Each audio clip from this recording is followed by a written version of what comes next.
আসসালামু আলাইকুম ভিউয়ার্স, খুশি হলাম। রিপন বলছিলাম পিনাকেল কনসালটেন্সি গ্রুপ থেকে। আজকে আমরা কথা বলবো কানাডার নতুন যে রুল চেঞ্জ আসছে সেই বিষয়ে আপনাদেরকে একটু ধারণা দেওয়ার চেষ্টা করবো আজকের সেশনে। আমি আজকের সেশনে চেষ্টা করব গুরুত্বপূর্ণ যে চেঞ্জগুলো আসছে, যেগুলো আমাদের কনসিডারে থাকা উচিত অ্যাপ্লিকেশনের ক্ষেত্রে, সেই সেই জিনিসগুলো আপনাদের সাথে আলাপ করার চেষ্টা করব।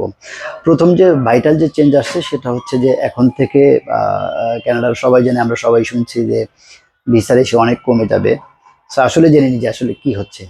গত বছর কিন্তু ওরা হিউজ নাম্বারে স্টুডেন্ট ভিসা দিয়েছিল 2023 সালে।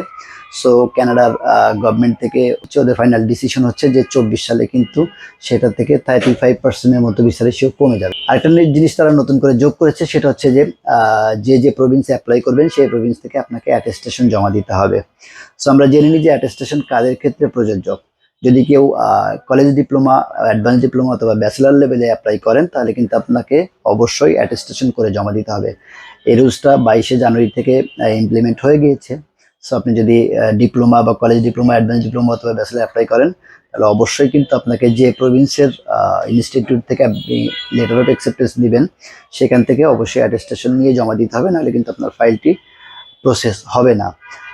এই অ্যাটেস্টেশনের বাইরে থাকছে যদি কেউ পোস্ট গ্রাজুয়েট ডিপ্লোমার জন্য অ্যাপ্লাই করেন অথবা মাস্টার্সের জন্য অ্যাপ্লাই করেন, পিএইচডির জন্য অ্যাপ্লাই করেন অথবা স্কুল লেভেল, আমরা KG1 থেকে KG12 পর্যন্ত এই লেভেলে যদি আপনি অ্যাপ্লাই করেন তাহলে কিন্তু আপনার কোনো ধরনের অ্যাটেস্টেশন লাগবে না, অ্যাটেস্টেশন ছাড়া জমা দিতে পারবেন।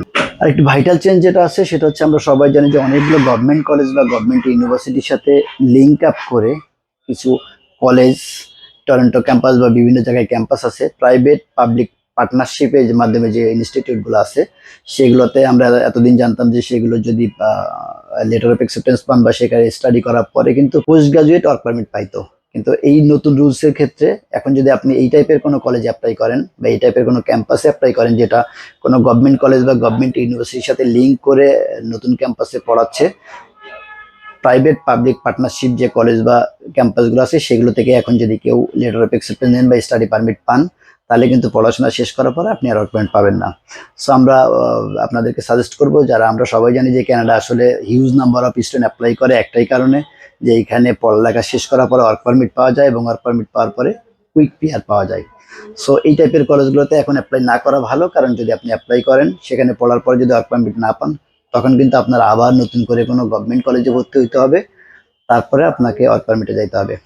সো এটা একটু মাথায় রাখতে হবে যে যে ক্যাম্পাসটা আপনি সিলেক্ট করছেন, যদি এরকম হয় যে কোনো কলেজের হয়তো গভর্নমেন্ট কলেজের একটা ক্যাম্পাস আছে, পাশে প্রাইভেট প্রাইভেট পার্টনারশিপের একটা ক্যাম্পাস আছে, সো আপনি চেষ্টা করবেন মেন ক্যাম্পাস যেটা আছে সেটা থেকে আপনি যদি লেটার অফ অ্যাকসেপ্টেন্স নেন তাহলে আফটার স্টাডি আপনি ওয়ার্ক পারমিট পাবেন। আর যদি এই নতুন ক্যাম্পাস যেটা অ্যাড করা, যে ক্যাম্পাস কারোর সাথে পার্টনারশিপে করা, সেগুলোতে নিলে কিন্তু আপনি ওয়ার্ক পারমিট পাচ্ছেন না। থার্ড যেটা ওরা ডিক্লেয়ার করেছে যে ওরা ভিসা রেশিওটা এবার ডিপেন্ড করবে যে on the basis of population of different Province.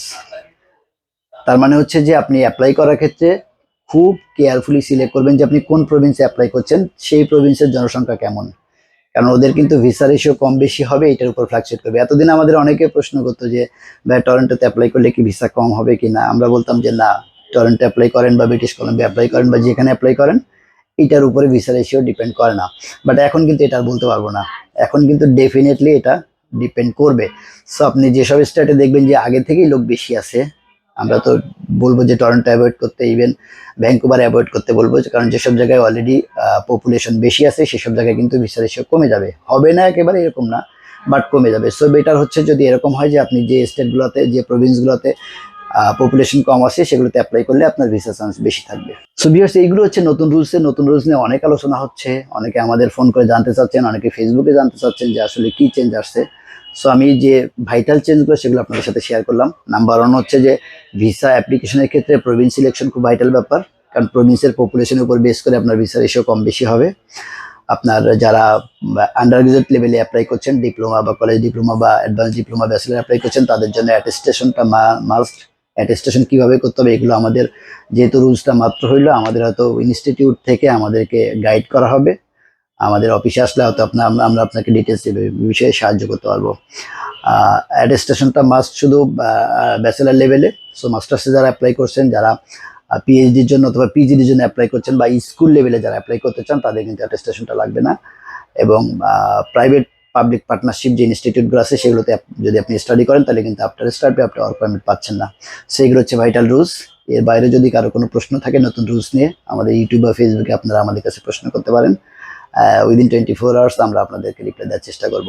আমাদের অফিস সপ্তাহে 6 দিন খোলা থাকে, except Friday and government holiday. সকালে 11টা থেকে সন্ধ্যা 7টা পর্যন্ত কোনো অ্যাপয়েন্টমেন্ট ছাড়াই যে কোনো ইনফরমেশনের জন্য চলে আসতে পারেন আমাদের কাছে। We are happy to assist you.